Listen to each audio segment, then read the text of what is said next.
E eu acredito muito que no futuro o marketing vai ditar para onde as empresas vão por conta dos dados que a gente tem, de como a gente vai conseguir cada vez mais dados para aperfeiçoar, seja o produto, seja o tempo de entrega, seja a experiência do usuário.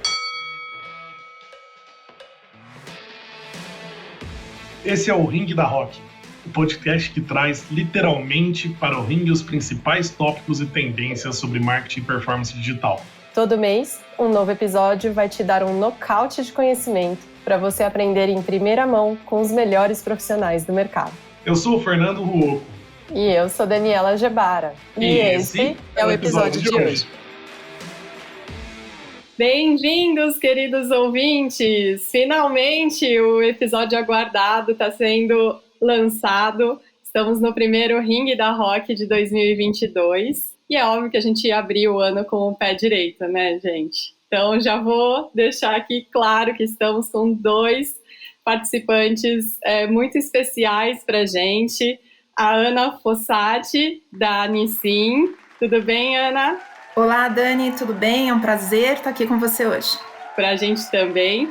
E o Evandro Oliveira, da Semar. Tudo bom, Evandro? Tudo ótimo. Muito obrigado pelo convite, Bruno. Show! E, obviamente, como é uma briga de peso, né? Eu não poderia estar sozinha moderando aqui. Então, querido sócio, que bom que você está aqui com a gente também. Obrigado, Dani. Eu tenho certeza que esse episódio vai dar o que falar aí, né, em relação ao mercado que a gente sempre discute e agora a gente está vendo digitalizando. É isso aí. E foi bom você ter falado nisso, Fê, porque eu queria abrir com esse tema, né, que não tem como não ser sobre ele, né, pessoal? O mercado de produtos que a Nissin oferece, as Semar Supermercados, né, também estão inseridas nessa parte de alimentos e consumo. Não tem como destacar isso da pandemia quando a gente fala em termos de digitalização, né, pessoal? Foi um efeito, assim, acelerador, catalisador muito grande. E eu queria entender, até para a gente começar com um conteúdo um pouquinho mais aberto, queria ouvir um pouquinho de vocês, como que isso impactou diretamente a empresa de vocês e como que vocês veem isso de 2022 para frente, nessa digitalização desse segmento em específico.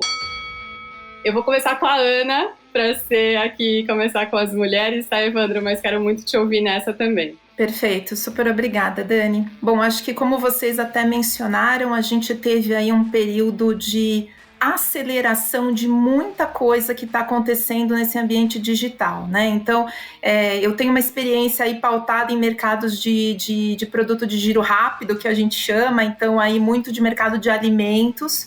E o que a gente tem visto é que o mercado de alimentos, talvez ele, no contexto ali de um comércio eletrônico, ele realmente não era ainda tão importante ou tão avançado, digamos, quando a gente olha aí em termos de representatividade.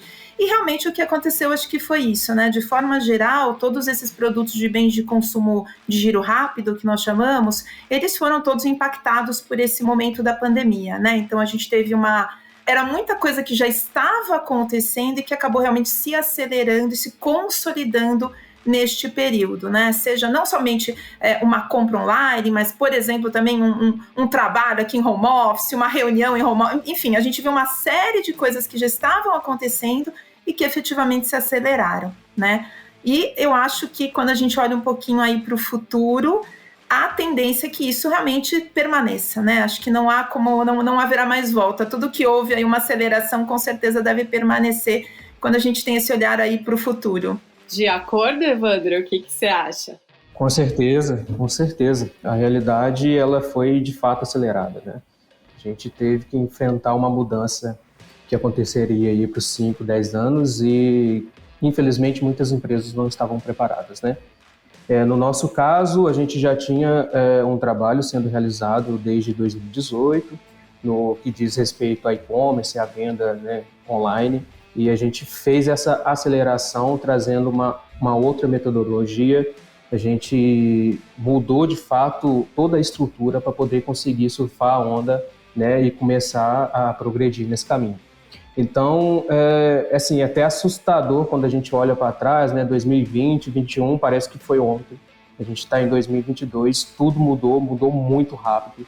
e com dificuldades a gente vem acompanhando, eu falo no sentido de um cenário nacional, né? E eu acho que o maior problema tratado, então, foi a quebra cultural, né?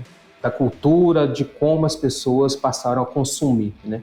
Então, sim, a mudança veio e a gente está acompanhando ela, né? Acredito que nessa obrigação de acompanhar, muitas pessoas aprenderam muito nesses últimos anos. Muito bom, Evandro. Você trouxe um ponto que eu pude ver aqui em casa mesmo, assim, né? Eu vou dar o exemplo do meu pai, e não é por questão de faixa etária, tá? Porque eu sei que isso foi comum a todos, né?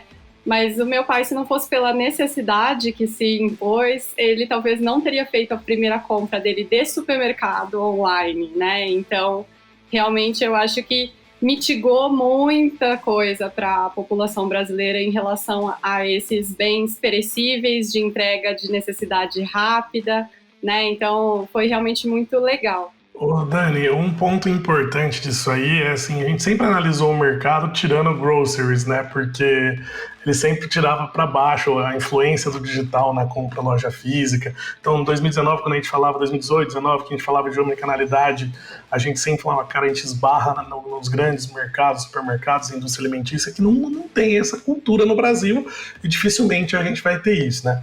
Com a pandemia, uma coisa que mudou muito foi que os usuários, né, as pessoas, elas entenderam que tem um acesso muito rápido à informação. Então, realmente, o site ou as redes sociais viraram a vitrine das lojas físicas, né? E não diferente na parte de supermercados, na parte de alimentícia.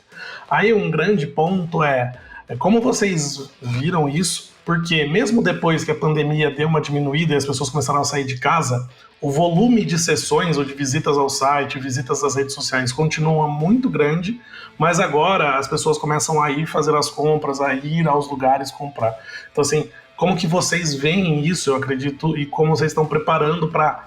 A pessoa procurou, a pessoa está ali vendo o preço, eu vou mostrar para ela e vou falar, pode ir lá comprar, é seguro, é tranquilo, a gente vai cuidar de você. Então, no e-commerce, né, de fato, a gente tem essa facilidade, né, e trazendo as questões de dígito, principalmente, nessa mudança que a gente fez no final do ano passado, em parceria com vocês, né, a gente trazer a informação para o cliente, né, porque a cultura permanece e ela é muito grande, a gente tem poucos espaços ainda na venda, né, de fato. A gente representa um pequeno movimento dentro de um volume gigantesco, trazendo aqui para a nossa realidade.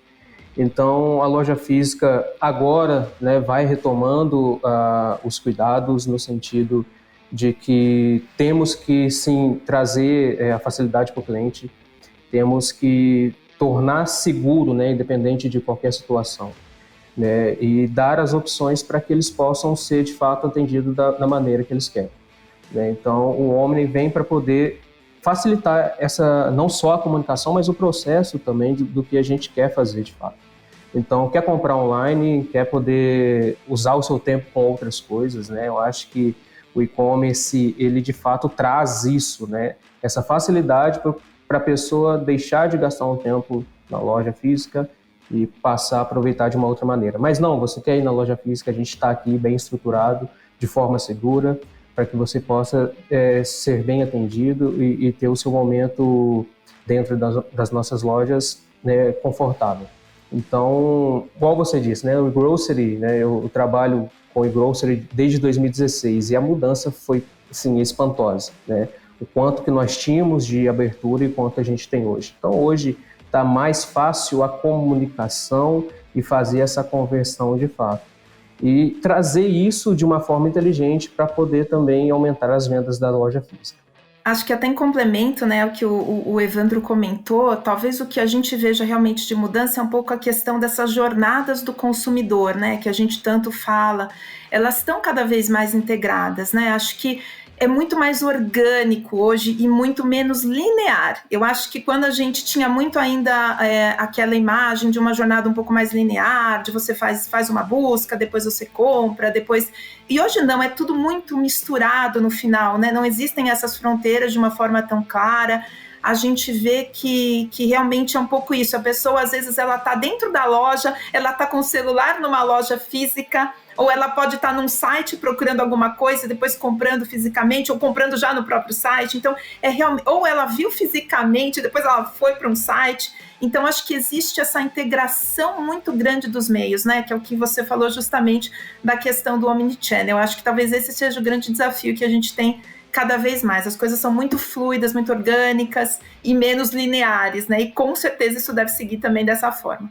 Ana, queria pegar o gancho daí, porque eu tenho uma curiosidade bem grande mesmo de entender como é a sua visão disso, uma vez que você está na cadeira de indústria, né? Porque quando a gente fala de omnicanalidade para a parte varejista ou para o intermediário que está direto para o consumidor, é uma visão realmente que eu acho que já está mais madura, já está mais estruturada. Queria muito te ouvir em como que você vê essa influência no seu trabalho aí com a parte de marketing da Nissin. Claro.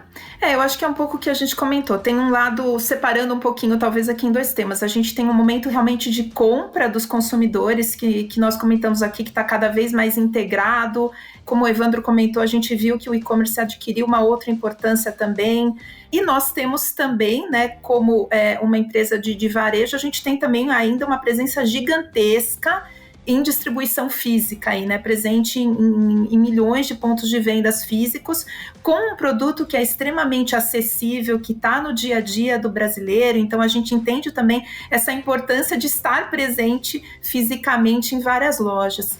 E eu acho que tem um grande desafio, né, quando a gente fala em indústria, principalmente do ponto de vista também de comunicação, né? Como é que a gente vai se comunicar cada vez mais com esse consumidor, porque novamente, acho que tem muita coisa acontecendo, está todo mundo descobrindo, a gente está, ao mesmo tempo, muito antenado com tudo que o consumidor fala ali, por exemplo, nas redes, as opiniões, enfim, e tentando devolver numa grande conversa, né, o que a gente pode fazer para estar realmente tendo uma integração maior e se comunicando de uma forma diferenciada. Então, acho que é um pouco por aí.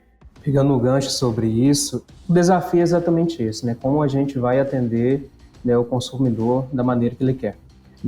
A comunicação, ela tem que ser muito assertiva. Então, com a mudança, né, e a digitalização propriamente dita, a gente tem que acompanhar e tem que mudar rápido. A gente não pode demorar tanto tempo para poder aprender. O aprendizado é diário, a movimentação é diária, então é acompanhar as métricas e agir de forma bem eficiente. Esse ponto é muito legal porque ele traz pra gente o que a gente estava acostumado com o setor varejista dessa parte alimentar, né? Que é preço, preço, preço, preço, preço, preço, preço. E não tinha mais nada além de preço na comunicação ou algo do tipo. E trazendo esse ponto de comunicação, a gente vê cada vez mais o usuário digital, cada vez mais eu tenho que me adequar à comunicação para cada grupo de usuários, né? E não para um só. E aí eu queria entender de vocês o que vocês veem e estão fazendo para chamar cada vez mais usuários, seja eles de audiências diferentes, que a gente chama, para conhecer a marca de vocês e futuramente ser um comprador, um consumidor e um fiel cliente. Estava até pensando aqui, até complementando um pouquinho o que a gente falou na questão anterior, aqui a gente estava conversando sobre a questão dos canais. A própria loja hoje acaba sendo também uma forma de comunicação, né? Então a gente também está avançando, eu acho, nesse sentido, mais do que simplesmente, como você acabou de colocar, a gente ter ali um produto com um preço, a gente muitas vezes tem um serviço ali, você tem uma receita, enfim, a gente consegue oferecer muito mais do que antes, né? E acaba também sendo mais um canal de comunicação que a gente tem com os nossos consumidores.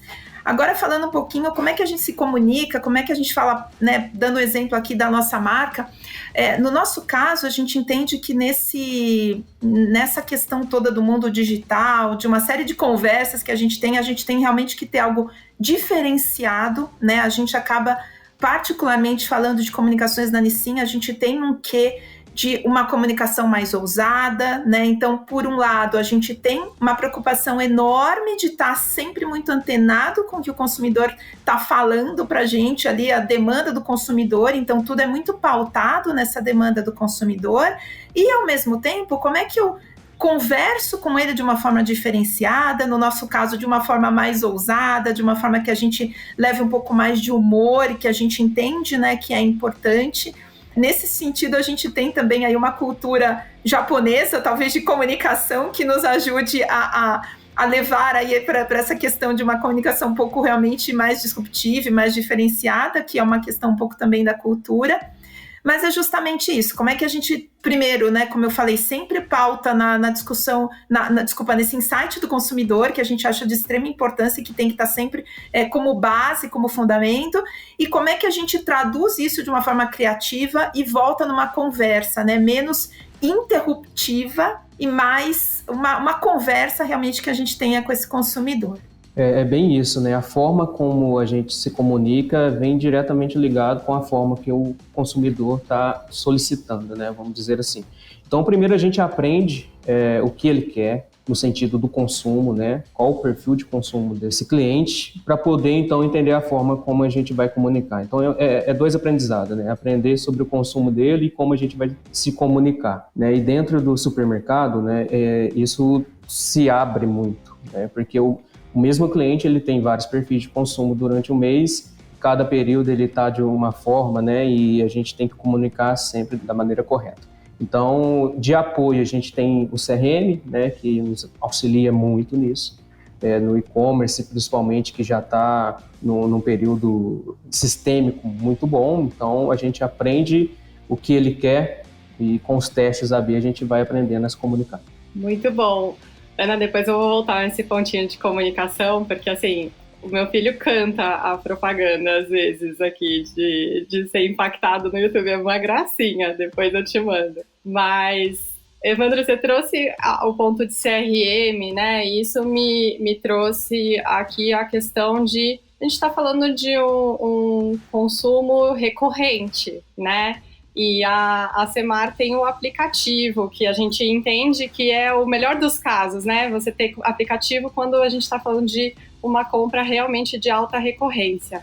Como que vocês chegaram nessa definição? Até porque, para mim, foi muito interessante de ver que vocês já tinham, porque a gente enxerga ainda algumas redes até grandes, um pouco ainda atrasadas nesse quesito, né? Como que foi para vocês fazer esse lançamento e como que tem sido a eficiência dele? Sim, nós temos o e-commerce aqui em dois momentos. Iniciando em 2018 com um sistema mais simples, o famoso clique e retire, né? Com uma estrutura menor, né? E até via sistêmico era bem simples. Então, pós-pandemia, a gente entendeu que não dá para continuar dessa forma, vamos ter que melhorar. Então, ano passado, retrasado, desculpa, a gente investiu numa plataforma mais robusta, né, mais completa, né? Então a gente implantou aqui a Oracle com o CRM Response, então a gente está bem assistido no que se diz respeito a sistema, né? E a mudança, né, com o lançamento que foi realizado em novembro de 2021, né, ano passado, há pouco tempo, é que a gente desligou o sistema antigo, ligamos o novo sistema e assim é muito claro, os números não mentem. A gente dobrou a venda literalmente em 15 dias. Então, claro, né, com toda a parceria aí de vocês que nos apoiaram muito nessa forma de como comunicar esse lançamento, quais produtos ofertar, isso foi muito estratégico e pensado para poder fazer com que a gente chegasse na meta, né? E o aplicativo, de fato, eu costumo dizer, né, que o e-commerce, né, a gente vê o aplicativo, a gente vê o site, a gente vê em tempo real o consumo, a gente entende o que o cliente quer, a gente entende os nossos pontos fracos na operação, principalmente, né? Porque nada vale a gente ter um sistema, um aplicativo muito bonito, de usabilidade fácil, sendo que na operação a gente não consegue entregar o que está comprometido com o cliente. Então, o lançamento dele foi algo muito bom, a gente está numa crescente aí e a gente já viabiliza um outro crescimento. Então, a Semar, né, viu a importância de estar à frente. Por quê? Porque a gente já entende como que vai ser o futuro, né? Da intermediação do supermercado, da loja física, então a gente pensando daqui 20 anos, a gente já tem que estar muito bem protegidos, vamos dizer assim. A gente cada dia mais chega concorrentes de fora, né? Hoje o maior marketplace já não é brasileiro, já não era brasileiro, né? Mas agora é China chegando, enfim. Então a gente de fato tem que se proteger. E como que a gente se protege? Criando um sistema que seja confortável para o cliente, que seja fácil, que não seja complicado, dando as opções que ele precisa ter para poder, né, de fato comprar. Então, coisa simples, pagamento. é aplicativo, é online, mas se você quiser pagar no dinheiro, a gente aceita. Porque eu sei da dificuldade que você tem de talvez não ter um crédito para poder comprar. Então, a gente entende o consumo, a gente entende a demanda e estamos acompanhando dessa forma para poder, né, continuar crescendo. Muito bom. E nesse entendimento do consumidor que você falou agora, Evandro, eu acho que traz também uma outra questão que eu queria ouvir de vocês dois, né? Que a interação entre indústria e varejo, né? Nessa junção de fazer a venda em conjunto para o cliente, né? A gente sempre teve toda a parte de merchandising em loja, né? Todo aquele foco em PDV. E agora a gente tem portas muito maiores quando a gente traz isso para o universo do digital, né? Como que tem sido isso nas empresas de vocês? E como que vocês trabalham essa troca? Porque existe, óbvio, verba cooperada, isso existe há milhões de anos, mas agora também existe uma outra moeda que são dados dos compradores efetivamente, né? Como que, óbvio, dentro da LGPD vocês estão vendo esse cruzamento e como vocês têm trabalhado já em relação a isso? Eu não enxergo, tá, o e-commerce e o e-grocery sem parceria da indústria, não enxergo. Porque, como eu disse, né, a nossa participação em venda ainda é pequena. E a gente depende não só da venda propriamente dita, como também de verbas para poder, né, materializar os resultados. Então, nós temos disponíveis os produtos para venda. Nós temos um mix, né, que pode ser trabalhado diferenciado. A gente pode construir uma estrutura para poder, caso a loja física não suportar aquele lançamento, aquele produto, aquele novo mix da indústria, a gente consiga vender no meio online. Então, do início do Semar Entrega, já colocamos a parceria com a indústria. Então, hoje, nós temos mais de 20 parceiros dentro do e-commerce que trabalha em conjunto as estratégias de venda, tudo que a gente pode, né, fazer de diferente da loja física, leve pague, sampling, frete grátis, enfim, nós temos um leque de oportunidade que a loja física não consegue atender.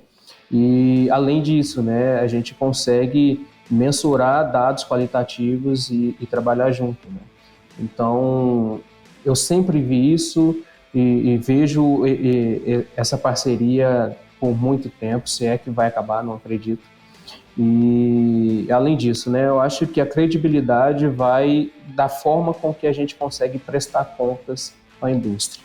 O número está com a gente, a venda está com a gente, o entendimento de consumo está com a gente. Nós estamos na linha de frente de venda. E como que a gente pode auxiliar e ajudar a indústria na sua parte estratégica. Então, a parceria, como eu disse, eu não vejo o e-commerce funcionando sem a parceria da indústria. Eu acho que até complementando, né, estou de acordo com o que o Evandro colocou, e a gente vê que as demandas também são outras, né? Antes você até comentou, né, Dani, a gente tinha ali um material de ponto de venda físico, algumas coisas que a gente fazia para a loja, e hoje existe uma gôndola digital e até uma outra demanda também dos clientes, né? A gente tem que muitas vezes estar fazendo outro tipo de material, pensando num outro descritivo ali para um produto, enfim, porque é isso, a gente está num outro espaço, num outro ambiente, não somente esse ambiente físico, né? Então a gente tem que também, do nosso lado, a gente está se adaptando, né? Continuamente aí atendendo essas novas demandas dos nossos clientes, dos distribuidores, e eu acho que é exatamente isso. E com certeza a parceria é fundamental. Como indústria, hoje a gente não tem o acesso, exatamente o que o Evandro falou, muitas vezes esse acesso dos dados, ele não está conosco, né? Então essa parceria é muito interessante para esse ganha-ganha justamente. Muito bom. Até para, de novo, voltando então ao ponto da comunicação, né, Ana, para deixar a comunicação muito mais dirigida, né? Você pode ter as grandes campanhas, que, óbvio, elas ainda são o que unificam tudo, mas você pode ter questões mais regionais, dependendo do varejista com qual vocês estão fazendo comunicação em conjunto e tal, né? Realmente enriquece muito pensando nas estratégias de marketing, né? Exatamente. A gente tem... Mas primeiro, retomando até o que eu tinha falado, mas a gente está realmente atento a tudo que o consumidor está falando nas redes, ou até por meio de outras pesquisas que a gente tenha específicas, a gente está realmente sempre fazendo essa ponte, né? Ou com o próprio varejo mesmo, o que está vindo ali do varejo, de algumas análises, enfim. Então, é esse contato contínuo de informações que a gente está monitorando aí. e realmente entender como é que a gente faz essas adaptações, sejam elas nacionais, sejam elas regionais, né? Por exemplo, a gente tem uma marca Nosso Sabor, que é uma marca regional, a gente está sempre buscando trazer elementos regionais para essa marca, uma parceria, exemplo, né, de uma campanha que a gente fez com um grupo ali local, porque a gente entende que existe sim essa importância da gente ter a regionalidade ali também, então acho que é muito construindo em conjunto. E complementando, essa informação ela é muito rica, né? O Semar está em 3 localidades diferentes em São Paulo: Alto Tietê, Vale e Litoral. Completamente diferente os resultados. Então, a gente faz uma ação em parceria com a indústria, né, de um produto, e o resultado ele é totalmente diferente, né? E é legal isso, né? Porque aí a gente entende, né, via o consumo, o que faz a diferença, como vai comunicar, se é o produto correto ou não, vale investir esse produto nessa localização, enfim. Os números, né, auxiliam muito a gente, e nesse sentido é fundamental. E não só para o marketing, né? Acredito que esses números de diferentes regiões trata desde desenvolvimento de produto para a área de logística e tudo que envolve a indústria como um todo. E eu acredito muito que no futuro o marketing vai ditar para onde as empresas vão por conta dos dados que a gente tem, de como a gente vai conseguir cada vez mais dados para aperfeiçoar, seja o produto, seja o tempo de entrega, seja a experiência do usuário. Muito bom, gente. Infelizmente, o nosso tempo está quase acabando, mas eu queria muito... Vocês estão com tudo afiado na ponta da língua, então eu vou tentar aqui a sorte com vocês. Eu queria um pouquinho mais que vocês elaborassem a visão de vocês para esse ano, ou pelo menos planos que vocês possam compartilhar com a gente. Nada que a concorrência vai ficar sabendo e que não pode, tá, gente? É mais realmente só... Eu queria a visão de vocês como profissionais, né, tanto da Nissin quanto da Semar. Como que vocês veem 2022 e, se Deus quiser, os próximos anos sem pandemia? Ô Dani, eu queria até falar, o Evandro, em algum momento da nossa conversa, ele falou de adaptação, né, dessa questão da gente ter essa agilidade de se adaptar. Talvez seja esse um dos grandes aprendizados que a gente teve aí com esses 2 anos, né? A gente tinha alguns planos que nós conseguimos seguir, outros que nós adaptamos, enfim. E eu acho que é muito isso, talvez seja essa grande questão, o grande desafio que a gente tenha hoje, né? Como é que a gente fica realmente plugado em tudo que está acontecendo? A gente tem ali uma trilha, digamos, do que a gente gostaria de seguir ali ao longo daquele ano, mas a gente tem ao mesmo tempo essa adaptação muito, muito necessária, né, de tudo que está acontecendo. Então, seja uma campanha de comunicação que você tem que ajustar um tom que você vai levar, seja o que o Evandro falou, né, às vezes é um produto ali que você pensou em fazer algo e depois você vê que não é aquele produto, é outro que você vai ter que acionar ali naquele momento. Eu acho que talvez o que fica para mim muito claro é isso, a gente está muito numa fase de grandes adaptações e agilidade, né? Até complementando aí o que ele tinha comentado. É exatamente isso, né? A agilidade, né, e dar o resultado. Para a gente aqui no varejo, a gente vai agir conforme o que a gente aprendeu, né, nos últimos meses, no último ano, trazendo para a loja física. A gente vai atuar como se fosse uma loja online, no sentido da comunicação. Tem essa quebra da cultura de como comunicar para o offline no mercado supermercadista. Então, a gente já viu que a comunicação online, o digital, é muito bom, ele traz números e os números, às vezes, é melhor do que o resultado. Então, a gente vai agir dessa forma esse ano. Já entendemos que a demanda está no mercado, está fácil, né, comunicar e trazer o resultado. Não digo que está barato, digo que está fácil comunicar e trazer resultado, né? E o nosso desafio hoje é mais operacional, né, do que de fato vender. É entregar no tempo certo, no tempo que o cliente precisa, sem ruptura, diminuir os problemas operacionais e atender da melhor forma possível e fazer com que isso seja algo saudável, né, que seja algo aplicado e de forma eficiente para que o e-commerce cada vez mais ganhe representatividade aí dentro da empresa. É muito bom escutar isso vindo de 2 partes tão grandes assim da nossa do nosso setor varejista, né? E ter essa visibilidade que a adaptabilidade vai ter que encontrar e a gente vai ter que terminar as coisas que a gente começou e fazer. Eu costumo falar que é muito difícil no Brasil as pessoas terminarem projetos, porque sempre tem uma coisa nova acontecendo e a gente vai tentando mudar, e é uma loucura, assim. Mas é muito, muito bom. Ô, Dani, eu queria uma última pergunta antes da gente encerrar, que é muito importante, talvez a pergunta mais importante que todos os ouvintes querem escutar, é para Ana. Ana, é requeojo ou meu queijão? Poxa, vocês estão realmente ligados aí nas nossas comunicações. Gente, não tem correto, tá? Eu acho que fica muito para o consumidor e, de novo, usando justamente o que a gente comentou, né? Usando essa conversa com o consumidor para a gente voltar isso lá para o nosso lado criativo. Acho que é bem legal. E para você, Ana, qual que é? Eu não tenho certo, na verdade. A gente começa a fazer os nossos neologismos aqui toda hora. Eu gosto de requeojo, tá? Você gosta? Mas, poxa, que legal, né? Você até trazer isso, porque a gente tem realmente, como a gente estava conversando, a gente está muito antenado em tudo que os consumidores falam e a gente acaba usando isso realmente como uma forma de cocriação com os consumidores. Então, a gente vê ali algo que deu certo, é uma conversa que está nas redes, a gente se inspira muito nisso e acaba trazendo isso de volta e devolvendo ali numa nova comunicação, enfim. Então, é realmente uma conversa bem gostosa que a gente tem aí com os consumidores. Muito bom. E a gente pode até dizer, né, Fê, que quem nunca comeu essa combinação não viveu, né? Porque, assim, ousaria dizer que quase toda a população brasileira fez isso em algum momento, né? Muito bom. Excelente. Gente, gostaria de agradecer muito a participação e o tempo de vocês aqui com a gente hoje. E falo não só em nome da Rock, mas dos ouvintes também. Foi um papo muito gostoso, bastante enriquecedor.